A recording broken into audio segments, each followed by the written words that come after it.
me criaron para creer que era un android. Desde muy temprana edad me dijeron que mi padre me había construido y que yo estaba hecho para ayudar a la familia. Todos los sentimientos o pensamientos que diferían de su programación debían ser reportados como un mal funcionamiento que él solucionaría. No me tomó mucho tiempo asociar las disfunciones con el dolor y las reporté cada vez menos a lo largo de los años. Dormí en el sótano en una caja con una capa delgada de espuma y una almohada. No fui a la escuela, ni siquiera sabía que existía la escuela. Mi educación, si puedes llamarlo, era una lista de libros sobre temas para subir. La mayoría de estos libros versaban sobre temas útiles para mis padres, como trabajos básicos de plomería y electricidad, cocina, jardinería y los escritos por mi padre en mi programación. Mi madre luego me daría una lista de preguntas para responder sobre estos libros para asegurar que la carga fuera exitosa. A veces, las preguntas eran trucos o les respondía incorrectamente a los ojos de mi padre indignado. Mis subidas casi siempre fueron exitosas, no tenía más que tiempo y el miedo intenso de corromper mis procesadores si no me concentraba adecuadamente. Escribiendo esto ahora, muchos años después, suena ridículo, pero como un niño no expuesto al mundo, solo tenía a mis padres para que me guiaran. Entre las cargas y el mantenimiento, tenía tareas que completar. Esto incluía cortar el césped, cuidar el jardín, cocinar, limpiar y arreglar cosas como cortadoras de césped, lavadoras, secadoras y refrigeradores. No había tiempo de inactividad, siempre había roto cosas para arreglar. Más tarde descubrí que mi padre las vendería una vez que las hubiera arreglado. Cuando tenía 17 años, no sabía de cumpleaños ni de mi edad, pero esto es lo que me dijo la policía. Mi padre tuvo que dejar de trabajar y decidió que era hora de ganar algo de dinero. La idea me asustó, pero obedecí las órdenes como me habían programado. Mi padre me enviaba a hacer trabajos en efectivo cortando el césped y haciendo trabajos generales en el jardín. Por lo general, esperaría en el auto hasta que yo terminara o me iría y regresaría si no había nadie en casa. Durante estos momentos, me ponía en modo silencioso y me decía que sabría si hablaba con alguien. Estaba prohibido, si funcionaba mal habría graves consecuencias. Nadie se acercó ni habló conmigo. Incluso si hubieran llegado a casa antes de que volviera mi padre, se abrirían caminos sin una palabra. Más tarde descubrí que le había dicho a sus clientes que estaba sordo y mudo y que le gustaba que lo dejaran solo para terminar el trabajo. Era simple, él me dejaría en una propiedad grande, haría mi trabajo y nos íbamos. Un día, estaba cortando una casa de asiduos, no había autos en el camino de entrada, así que mi padre me dejó para hacer el trabajo. Poco después salió una niña con una copa. Parecía tener la misma edad que yo y por un momento consideré que podría ser un androide.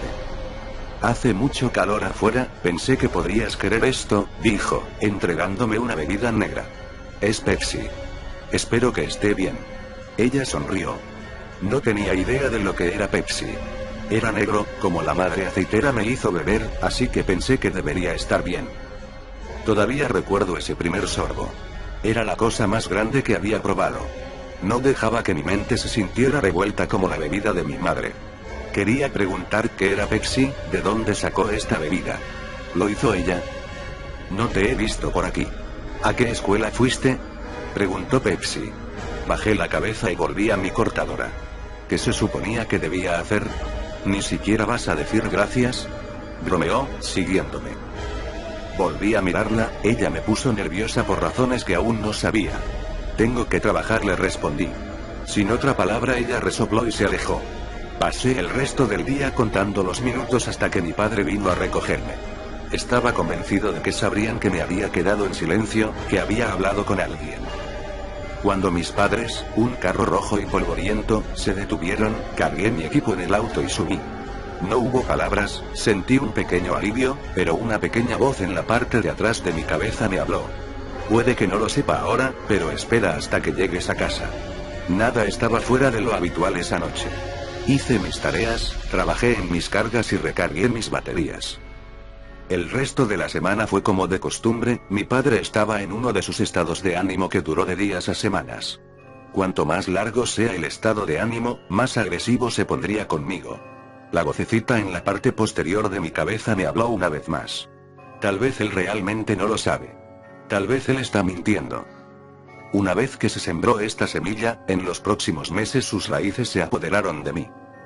Los raros momentos en que me dejaron solo, hice algo que nunca había hecho antes, miraba televisión. Aunque generalmente en silencio y en intervalos cortos, comencé a ver imágenes del mundo exterior. Felices familias, dibujos animados y animales, fue fascinante y aterrador al mismo tiempo.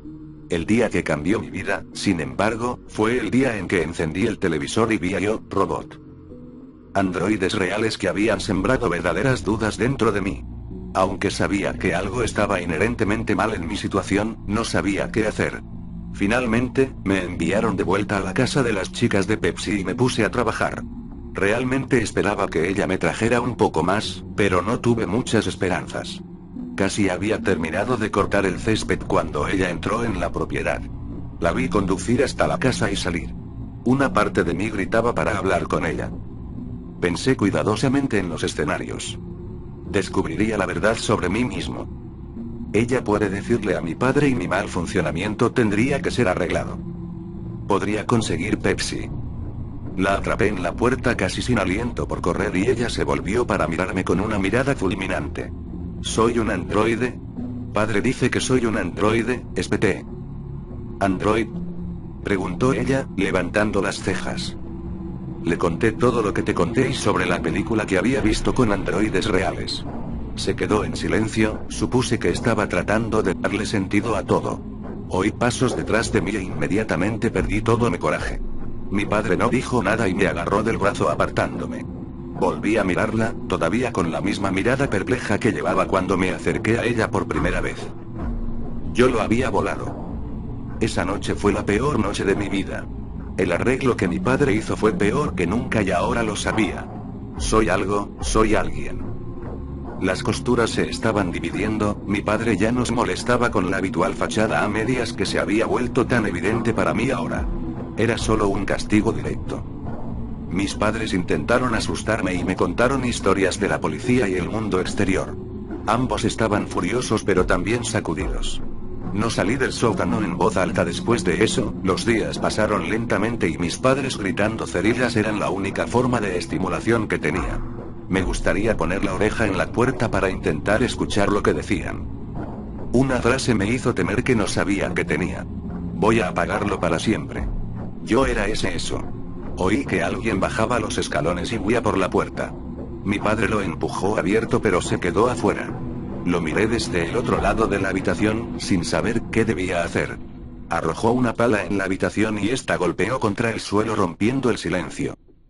Ven, dijo, indicándome que saliera de la habitación. Obedecí sus órdenes y fui conducido al patio trasero. Caminamos más hacia la propiedad antes de que él me ordenara cavar un agujero. ¿Para qué estoy cavando? Le pregunté. ¿Qué diablos es con todas estas preguntas? ¿Qué te ha pasado? No te programé, ¿verdad? Mi padre tenía que tener al menos 60 años, pero este hombre encogido todavía me aterrorizaba. ¿Me vas a callar? Sí, es cierto. Te voy a cerrar y conseguir uno nuevo. Una que puede mantener su puta boca cerrada. Una media sonrisa apareció en el rostro del padre, como si estuviera satisfecho con él mismo. Esa sonrisa me enojó, ese hombre me enojó. Por mucho que me asustara, pensé en lo que me estaba perdiendo. Sin embargo, ni siquiera sabía lo que me estaba perdiendo aparte del mundo mágico que había reunido a través de los programas de televisión que había visto.